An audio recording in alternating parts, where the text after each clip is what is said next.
In the heart of 19th century Europe, a force of nature was about to be unleashed upon the world. A man who would not just play music, but become it. His name was Franz Liszt, and he was the world's first rock star. Imagine this, a concert hall packed to the rafters, gasping for air. Women swooning, literally fainting in the aisles.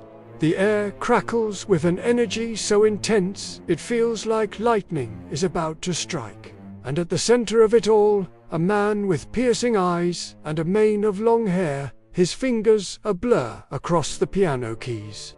This wasn't just a concert, it was a phenomenon. They called it Lisztomania, and it was sweeping the continent. But how did this son of a minor official become a musical demigod? The story begins not in triumph, but in tragedy. As a child prodigy, Liszt was already dazzling audiences in Vienna and Paris. He even received a kiss of consecration from the great Beethoven himself. The world was at his feet. And then, at just 16, it all came crashing down. His beloved father died, and a heartbroken Liszt quit the stage, convinced his career was over. He turned to religion, nearly joining the priesthood, seeking solace for his tormented soul.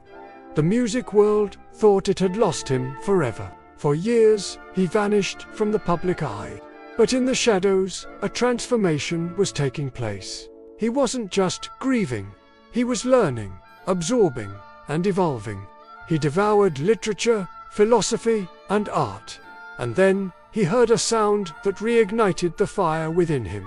It was the violin of Niccolo Paganini, a performer so dazzling, so diabolical, people whispered he had sold his soul to the devil for his talent. In that moment, Liszt knew his destiny. He would become the Paganini of the piano. He locked himself away, practicing with a ferocity that bordered on obsession.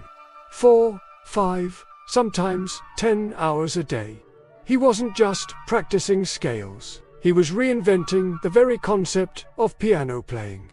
He developed new techniques, stretching the physical limits of the instrument and the performer. He wanted the piano to sing like an opera star, roar like a full orchestra, and whisper like a lover.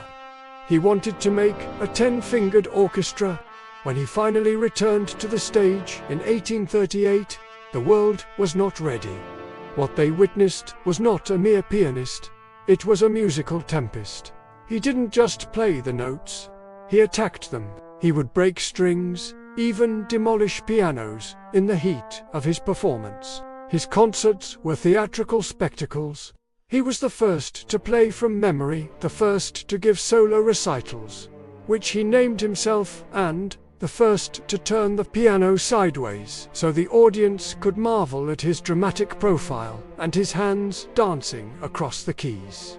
He created a cult of personality. Fans would fight over his discarded gloves, his cigar butts, even the dregs from his coffee cup. They wore his portrait on brooches and cameos. This wasn't just admiration.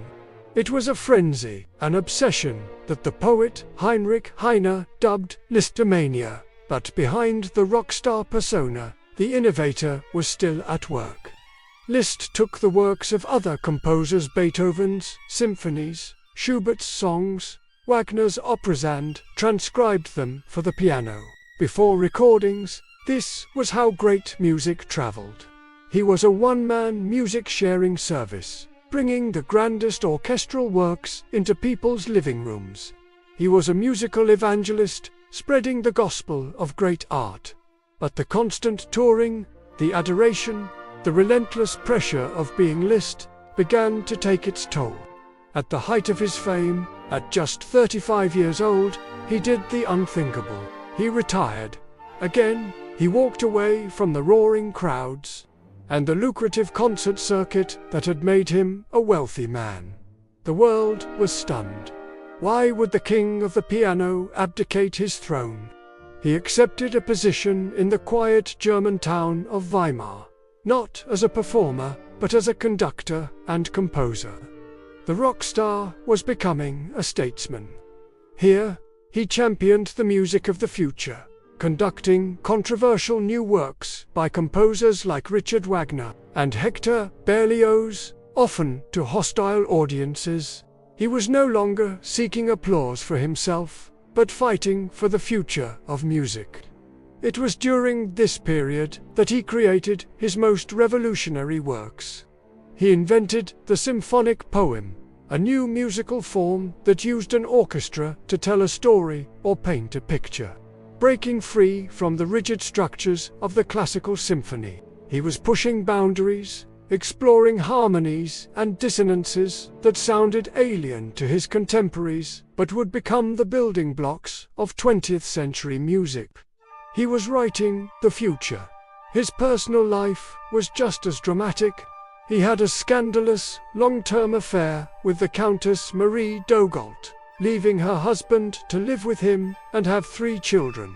Later, he fell for the fiercely intelligent Princess Caroline zu Sayn-Wittgenstein, who was trapped in an unhappy marriage. For over a decade, they fought the Russian Tsar and the Pope for an annulment so they could marry.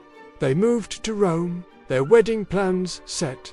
The Vatican had finally granted the annulment. The day before the ceremony, on Liszt's 50th birthday, a messenger arrived. Under pressure from the princess's powerful family, the Pope had reversed the decision. The marriage was off. It was a devastating blow.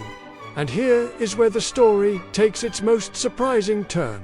The heartbroken Liszt, the former showman, the revolutionary composer, found his ultimate solace not on the stage, but at the altar.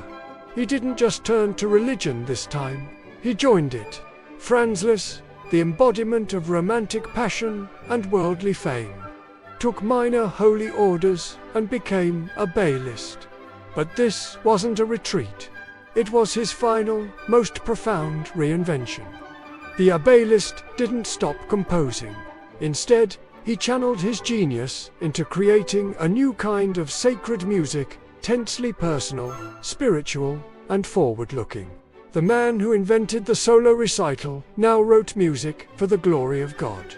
He spent his final years traveling between Rome, Weimar, and Budapest, a living legend known as the Three-Pronged Man. He taught hundreds of students for free, shaping the next generation of piano virtuosos. His generosity was as legendary as his playing. Franz Liszt wasn't just a musician, he was a force of change. He transformed the piano from a drawing room instrument into a concert powerhouse. He invented the modern recital, created the cult of the classical music superstar, and wrote compositions that paved the way for the future. He was a showman, a scholar, a lover, a sinner, and a saint. The surprising twist isn't that he became a priest. The real twist is that throughout his entire tumultuous life, from the child prodigy to the world-famous rock star to the revered teacher and the humble abbé, he was always the same man. A relentless innovator driven by a divine fire to push music and himself into the unknown. He didn't just play music. He lived it, he broke it, and he remade it in his own image, leaving a legacy that still echoes in every concert hall today. Thank you for watching. If you were as fascinated by the life of this musical titan as we are, don't forget to like, subscribe, and hit that notification bell for more stories about the people who shaped our world.